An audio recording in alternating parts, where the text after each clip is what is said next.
Let's start off with the World Cup and the biggest upset of the competition so far. On Wednesday, the pre-tournament favourite Spain fell to Switzerland in Group H. It's a result that, frankly, beggars belief. Let's look at how it happened. Spanish star Fernando Torres not in the starting 11 for this match. The moment none of us were expecting came in the 52nd minute. Eden Dediok on the attack here. Iker Casillas takes him out, but the ball falls for Gelson Fernandez. It's a scrappy goal, but it is 1-0. It was a big win for Chile. Since hosting the World Cup back in 1962, Chile hadn't managed to score in the 4 World Cup finals they'd featured in. But that run finally came to an end when they overcame Honduras 1-0 in Group H. Well, look at that. There's the controversial ball, which has been criticised by managers and players alike. No complaints, though, from the Chile coach Marcelo Vicela. It didn't stop his men from scoring, that's for sure. Jean Beaujour here tapping in across for Mauricio Isla. At least that's what it looked like. Watch it again, though. Beaujour was credited with the goal, but look, he actually misses the cross. It hits Honduran Sergio Mendoza and bounces into the goal of Beaujour. Rather unfortunate, you have to say, but it does still count. Y el hecho de que hemos visto el liderazgo cambiar de manos tantísimas veces, no solo en la regata de hoy, sino también a lo largo de esta competición, hace que esta edición de la Copa de América sea algo tan especial y sea algo que no olvidaremos en mucho tiempo. With more than 60 caps for the Super Eagles, Joseph Yobo is a long-standing and invaluable member of the national team. My colleague Alex Thomas caught up with him before the tournament started.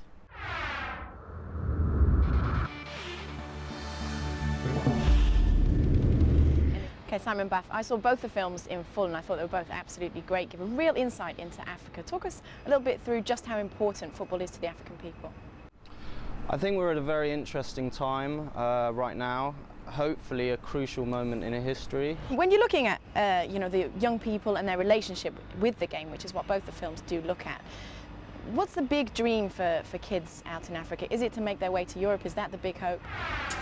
Well, welcome back. The Bundesliga kicks off the new season this evening with a belter of a match between the perennial favourites Bayern Munich and the 2008 winners Wolfsburg. Now, Wolfsburg are an interesting one this season. They'll be led by manager Steve McLaren, fresh off his title win in the Dutch league. He is, in fact, the first Englishman to manage a Bundesliga side. And in his first game, he faces Louis van Gaal and Bayern Munich, who are, as always, hotly tipped for the season. Now, I'm joined on the set by Raphael Honigstein, a Bundesliga expert. And, Raphael, you know, you look at Bayern's squad, don't you, and you look at their achievements from the past season, and you understand why Louis van Gaal is so confident, don't you? Well, every year the Bundesliga managers get asked who's going to win the title, and all of them, 16 out of 18, 17 out of 18, always say Bayern. I went to Gelsenkirchen, which is where Schalke are based, and I spoke to Felix Magath, and that was one of the things that he talked about, this desire to be completely in charge and why it's so important to him. Let's listen to the interview if we can.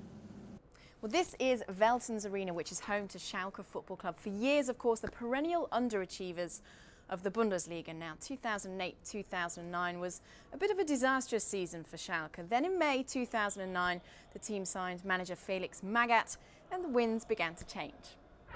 Is the desire to get one over on Bayern Munich always part of your motivation?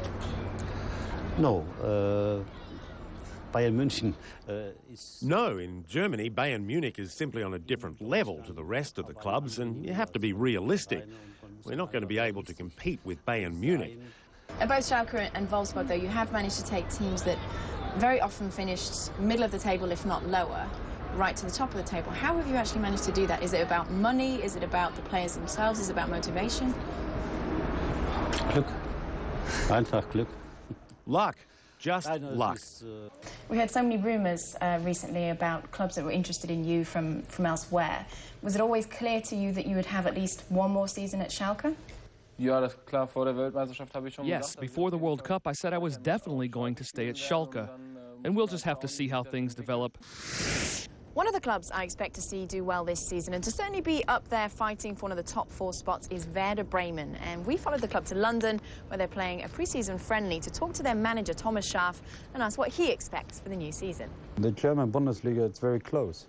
A lot of teams want to go to get a better place, to be on the best places in the league. So it's a very good concurrence, and I think when we get again the third place in this season, it's a success for us, sure. But we try that maybe we can get 1-2 places better. Well, if they're going to succeed, one man will have to be firing well. That's Claudio Pizarro. He's the man that Bremen have been counting on for goals.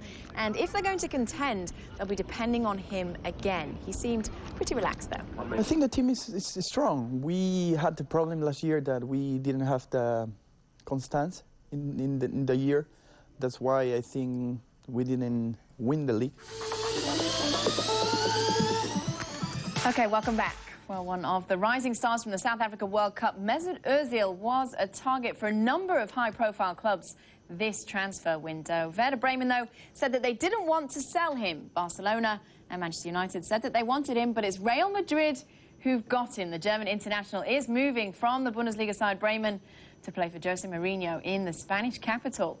The 21-year-old will undergo a medical in Madrid on Wednesday, and all being well, he'll then be available to the press at the Santiago Bernabeu.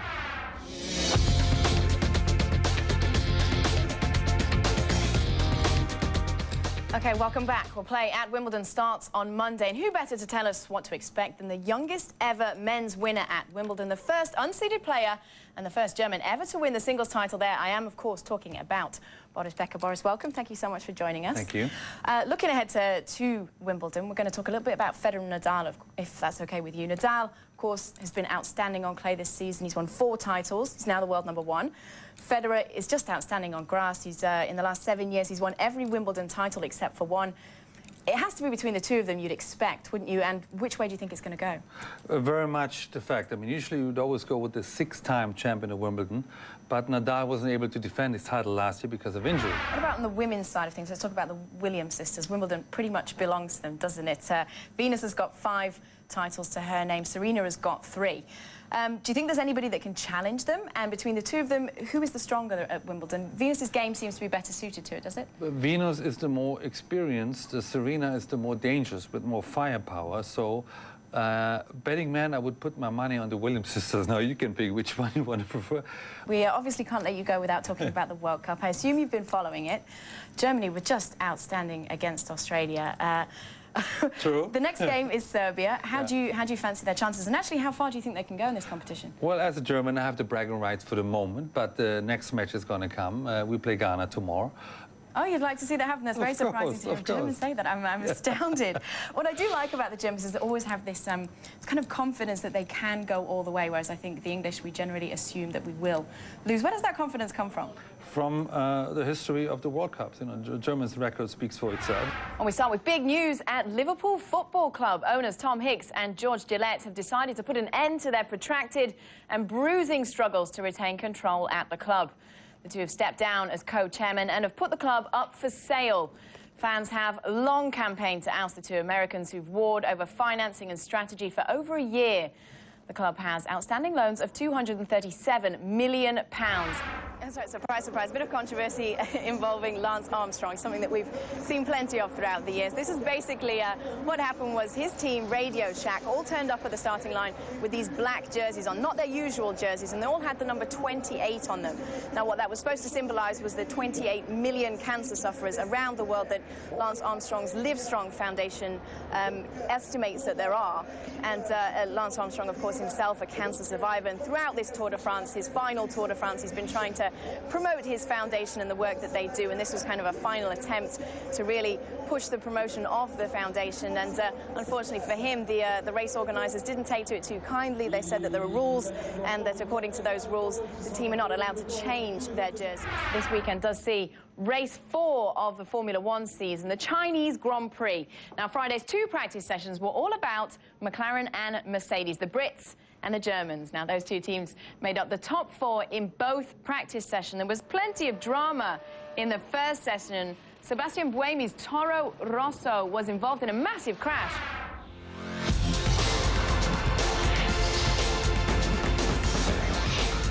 Okay, we're back with golf, and the second major of the season starts today. Round 1 of the US Open will tee off on Thursday morning in the States. And as Patrick Snell reports, the top 2 players in the world will be getting plenty of attention at Pebble Beach. Have a look.